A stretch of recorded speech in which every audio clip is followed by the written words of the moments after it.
Challenge মোকাবিলায় প্রস্তুত থাকার আহ্বান সেনাপ্রধানের।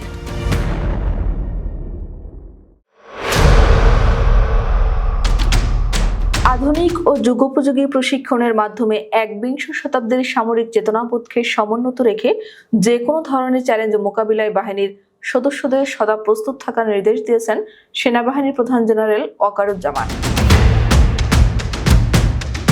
সকালে নাটোরের কাদিরাবাদ সেনানিবাসে সেনাবাহিনীর কোর অব ইঞ্জিনিয়ার্সের বাৎসরিক অধিনায়ক সম্মেলনে তিনি একথা বলেন।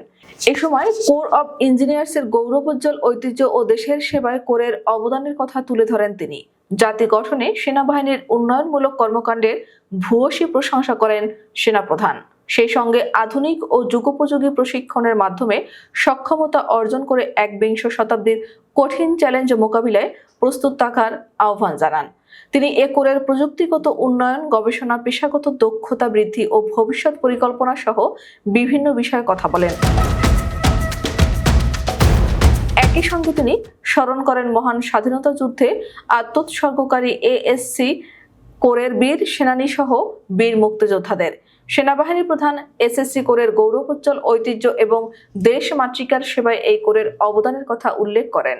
পাশাপাশি আন্তর্জাতিক পরিমণ্ডলে এসএসসি কোরের ভূমিকায় প্রশংসা করেন এবং কোরের প্রতিটি সদস্যকে অভিনন্দন জানান। সম্মেলনে সেনাবাহিনী ও কোর অব ইঞ্জিনিয়ার্সের জ্যেষ্ঠ সেনা কর্মকর্তা এবং সকল ইউনিট অধিনায়ক উপস্থিত ছিলেন। এর আগে ৩ ডিসেম্বর চট্টগ্রামে বাংলাদেশ মিলিটারি একাডেমিতে ৮৭তম বিএমএ দীর্ঘমেয়াদী ও ৫৯তম বিএমএ স্পেশাল কোর্সের অফিসার ক্যাডেটদের রাষ্ট্রপতির কুচকাওয়াজ অনুষ্ঠানে একই আহ্বান জানান তিনি। সকালে বাংলাদেশ মিলিটারি একাডেমির প্যারেড গ্রাউন্ডে পৌঁছান সেনাপ্রধান। শুরুতে তিনি নবীন ক্যাডেটদের অভিবাদন গ্রহণ করে কুচকাওয়াজ পরিদর্শন করেন। এরপর পুরস্কার পাওয়া ক্যাডেটদের হাতে স্মারক তুলে দেন তিনি। এবার সব বিষয়ে শ্রেষ্ঠ কৃতিত্বের জন্য সোর্ড অব অনার অর্জন করেন battalion senior under officer Abdullah Al Arafat. প্রধান অতিথির বক্তব্যে সেনাপ্রধান কমিশন পাওয়া কর্মকর্তাদের যে কোনো সিদ্ধান্ত গ্রহণের ক্ষেত্রে দেশপ্রেমকে সর্বোচ্চ গুরুত্ব দেওয়ার নির্দেশনা দেন।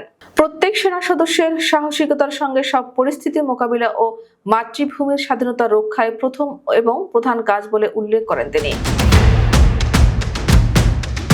সেনাবাহিনী প্রধান জেনারেল ওয়াকারুজ্জামান বলেছেন, সেনাবাহিনী দেশের আইনশৃঙ্খলা পরিস্থিতির উন্নয়নে অর্পিত দায়িত্ব আন্তরিকতার সঙ্গে পালন করায় অবস্থার উন্নতি হচ্ছে। দেশের সার্বিক অবস্থা বিবেচনায় সব সেনা সদস্যকে ধৈর্য ও পেশাদারিত্বের সঙ্গে বেসামরিক প্রশাসন এবং দেশের জনসাধারণকে সর্বাত্মক সহযোগিতা অব্যাহত রাখতে হবে। সেনাবাহিনীতে শৃঙ্খলা প্রধান চালিকা শক্তি উল্লেখ করে সেনাপ্রধান বলেন, নবীন কর্মকর্তাদের উপর অর্পিত হবে সেনাবাহিনীর ভবিষ্যৎ নেতৃত্ব। তাই তাদের যে কোনো বিষয় চূড়ান্ত সিদ্ধান্ত নিতে নিজের বিবেকের দ্বারস্থ হওয়ার আহ্বান জানান তিনি।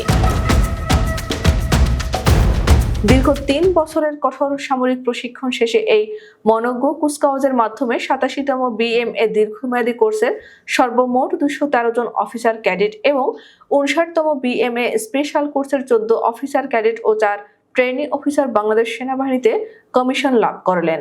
কমিশন পাওয়া অফিসারদের মধ্যে ২০৭ পুরুষ ও ২৪ নারী কর্মকর্তা রয়েছে।